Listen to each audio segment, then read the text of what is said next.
Shalom. First off, I want to start off by saying all praises, honor, and glory to Yahweh by Hashem Yahushai, by Hashem Rakakadash. Just all praises to the world calls God, whose true name in the Hebrew is Yahweh, by Hashem meaning in the name of Yahushai being the name of the only begotten Son. I also want to say double honors to the elders and apostles of Great Millstone, peace and mercy to the whole elect, preaching his word in truth and sincerity. On the brother Tazabah, the Great Millstone, Arizona camp, Lord will, with another video to edify.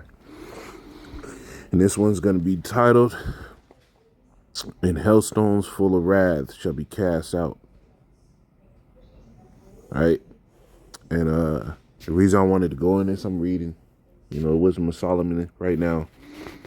Make sure I got my bookmark. And, now you're seeing that Esau's getting ready to push the MOTB. He's getting ready to lock this thing down again. The economy is crashing.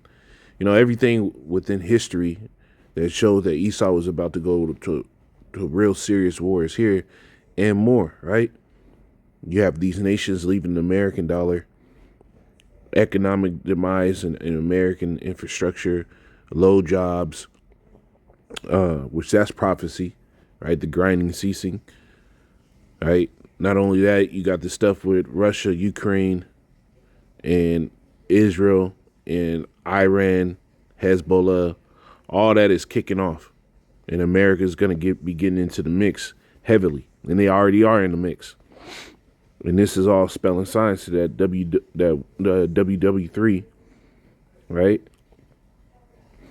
In World War III, there was a judgment that this kingdom was going to go out by fire, which is going to be through those ICBMs, the intercontinental ballistic missiles, through thermonuclear radiation, man. Right? Just the latest land desolate. And this is what these last three verses are talking about. I'll start at 20. It says, his severe wrath shall he sharpen for his sword, and the world shall fight with him against the unwise. You see? So the Lord is sharpening that severe wrath into the sword, and that destruction is going to be the Lord's severe wrath. It says, verse 21, says, then shall the right aiming thunderbolts go abroad. And when you go into that, going into the right aiming thunderbolts going abroad, Isaiah the 13th chapter. Isaiah 13. And I'll start at 4. It says, the noise of a multitude in the mountains like as of a great people, a tumultuous noise of the kingdoms of nations gathered together. Yahweh hosts mustered the host of the battle, because World War III is being kicked up, and all these nations are getting ready to go blow for blow. That's the Lord mustering the host of the battle. All these nations are becoming combat ready, right? Direct conflict ready. It's not a warning. No, you have to be ready. That means when we need you, get on the front line, right? It says they come from a far country, from the end of heaven, even Yahweh and the weapons of his indignation to destroy the whole land. That's talking about those right aiming thunderbolts, right? The weapons of the Lord's indignation to destroy the whole land, right? Howl ye, for the day of Yahweh is at hand. It shall be as a destruction from the Almighty. All right, this is what that day is going to be like. This is I'm going to these notes I just did. Jeremiah 50.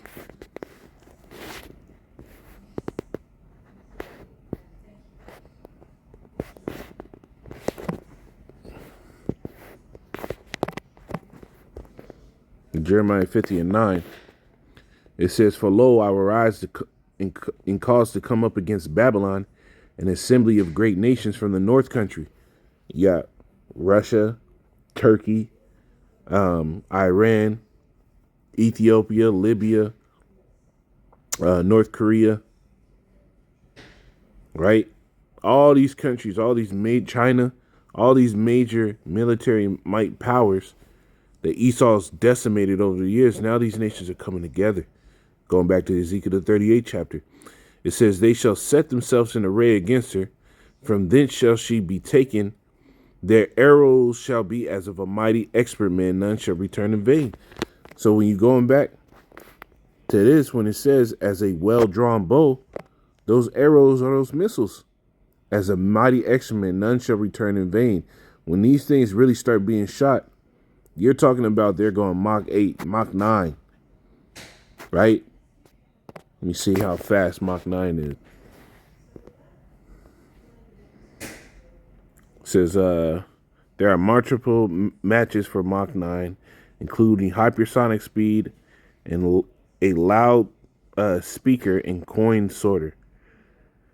It says Mach 9 is a hypersonic speed that is 9 times faster than the speed of sound, or 6,905.42 miles per hour. That is a mighty experiment. That is drawing that bow so taut and just boom. Right? This is get this other scripture, man. Joel 2 and 5. It says, I'll start at 3. It says, this is talking about the missiles. A fire devoured before them, and behind them a flame burning. Right? The fire that devours before, right? It's talking about those warheads, the flame behind them, right? That burneth. It's talking about the propulsion system. The land is as the Garden of Eden before them, and behind them a desolate wilderness. Because when these things go and they hit, everything gets consumed. It creates a vacuum in that mushroom cloud and just draws everything into it and burns it up in that furnace. That is that vacuum that sucks everything up. And the top of that mushroom cloud is actually the ash of everything that is burnt in that vacuum. It says, yeah, nothing shall escape them. The appearance of them is as appearance of horses, and as horsemen, so shall they run, because that represents power. Horses and horsemen represent power. It says, like a noise of a chariots on the top of the mountains shall they leap. Like the noise of the flame of the fire that devoured the stubble, as a strong people set in battle array. These things are coming in such great numbers. It's just going to look like an army. Before their face, the people shall be much pain. All faces shall gather blackness. Because when you hear these things coming, and you know that you don't have more than 20 minutes, people are going to be distraught, just like in that scene in I think it's The Knowing.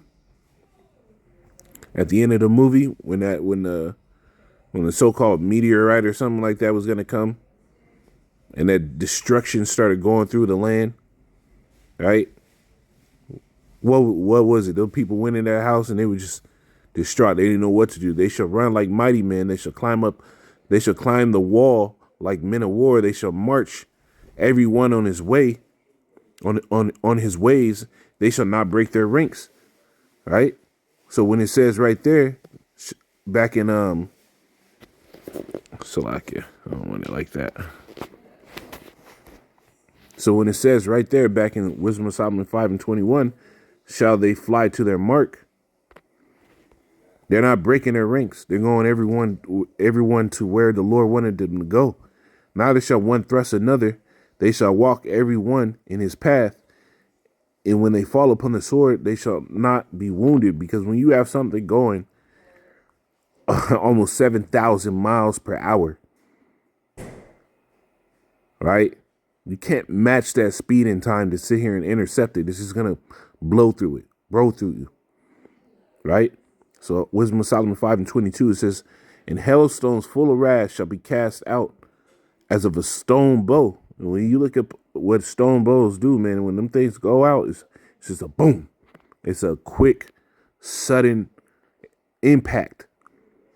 And that's what the destruction is going to be like. It's going to be a fast, sudden impact. Revelation 16.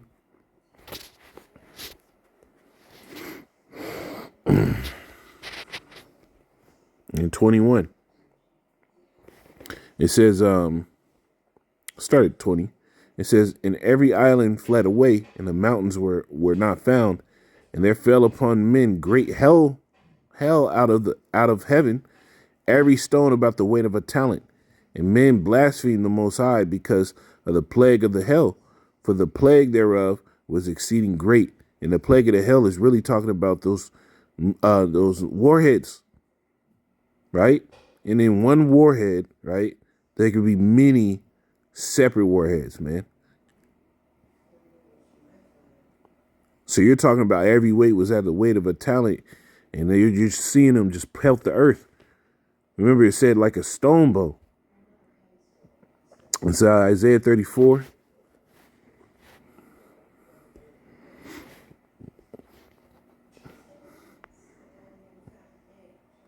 And I started to. It says, "For the indignation of Yahweh is upon all nations, and his fury upon all their armies. He had utterly destroyed them. He had delivered them to the slaughter.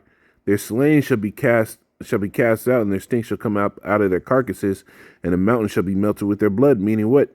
The Lord is going to start just chopping souls off. And how is he going to do it? Through those thermonuclear missiles. It says, "And all the hosts of heaven shall be dissolved," right? Remember, the New Testament tells you what? The elements shall melt with fervent heat. Something being dissolved is because that fire is coming. It says the heavens shall be rolled together as a scroll, talking about that thermonuclear cloud, right? The mushroom cloud, and all their hosts shall fall down as the leaf falleth off of the vine, and as the falling fig from the fig tree. And falling figs from fig trees is because what? They pass their ripeness, or that fig didn't come to full ripeness and it decayed. So when it falls, what does it do? It just splats. It says, "For the sword shall be bathed, for my sword shall be bathed in heaven.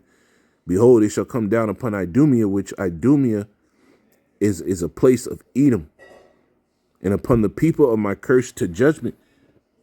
The sword of Yahweh is filled with blood, is made fat with the fatness and the blood of lambs and goats, with the fat of the kidneys of rams. For Yahweh had a sacrifice in Basra and a great slaughter in the land of Idumea." So this Edomite rulership is set up as a sacrifice. And the entirety of America is going to be a huge altar, and the people will be the sacrifice of the Lord. When these thermonuclear missiles come, he's the one that's controlling this. It says, "The hailstones full of wrath shall be cast out as of a stone bowl, and the water of the sea shall rage against them, and the flood shall cruelly drown them." All right, let me get the other scriptures I'll had on this. It's Isaiah 30 and 30.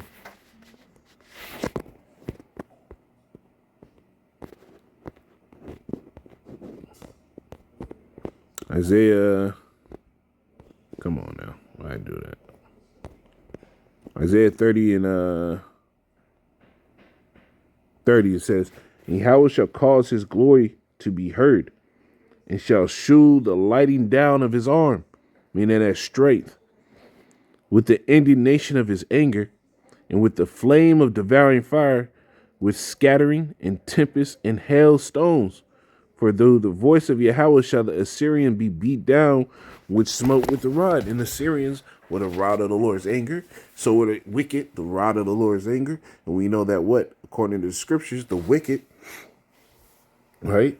The earth is given into the hand of the wicked. Who's ruling the earth? Says Edom was what? The border of wickedness. So the Assyrian is really just another way to talk about Esau, Edom as well. Right? Remember, the scriptures talk about the manifold wisdom of Yahweh Shemel Shai. Right? These scriptures can be applied in the spirit, right? Depending on the scripture in the spirit in multiple facets. Right? But this destruction, right? That great scattering tempest, hailstone, flame of divine fire, that's talking about those thermal missiles, man. Thermonuclear missiles that the Lord's going to bring to just break up this entire devil's rulership. Right? And that's when what? The Lord will we be the elect, that the Lord gets us out of here, man. So Isaiah 24 and 20 says, "The earth shall reel to and fro." I got to start up. It says, verse 18, it says, "And it shall come to pass that he who fleeth from the noise of the fear shall fall into the pit, and he that cometh up out of the midst of the pit shall be taken in the snare. For the windows from on high are open, and the foundations of the earth do shake. Meaning those missiles coming into the back into the atmosphere, getting ready to destroy. It's just the earth is utterly broken down. The earth is clean dissolved. The earth is moved exceedingly, because when you have 200,000 missiles, 200 millions, because the scripture talking about 200,000 in Book of Revelation, that's 200 million missiles hitting throughout the earth, and majority of them are hitting here in America. This earth is going to shake. When you talk about joules of energy, right? It says how many joules of energy in a nuclear bomb. It says the amount of energy released by a nuclear bomb varies depending on the bomb's yield. For example, the atomic bomb dropped in Hiroshima in 1945, known as Little Boy, released an estimated, 15, that's thousands, millions, billions, trillion, 15 trillion joules of energy. A nuclear bomb containing 17 kilograms of plutonium can release up to 1.53 times 1,014 joules of energy. A 1 megaton hydro bomb can release 4.2 times 1,015 joules of energy. Right? Thermal energy, heat, 85% of the energy. You see? And these bombs, Fat Boy, Little Boy, those are small bombs compared to what Esau's been able to create in these last days. Right? That's why the earth is going to be clean, dissolved, and moved exceedingly. The earth shall reel to and fro, verse 20, like a drunkard, and shall be removed like a cottage, and the transgression thereof shall be heavy upon it, and it shall fall and not rise again, because America is never going to come back. The scriptures talk about this is going to be a place for evil spirits and doleful creatures, meaning unclean creatures. It says back in Wisdom of Solomon 5:23, it says, yeah, a mighty wind shall stand up against them, and like a storm shall blow them away. Thus iniquity shall lay waste the whole earth, and ill dealing shall overthrow the thrones of the mighty. Right? So this is what's being prepared. This is how the Lord is getting down. Right? A mighty wind shall stand up against them. When you go into that mighty wind, you got Jeremiah 51. I'll read from right here. It says, thus say Yahweh, behold, I will rise up against Babylon and against them that dwell in the midst of them, and them that dwell in the midst of them that rise up against me, a destroying wind. Talking about those thermonuclear missiles, Isaiah 14:23.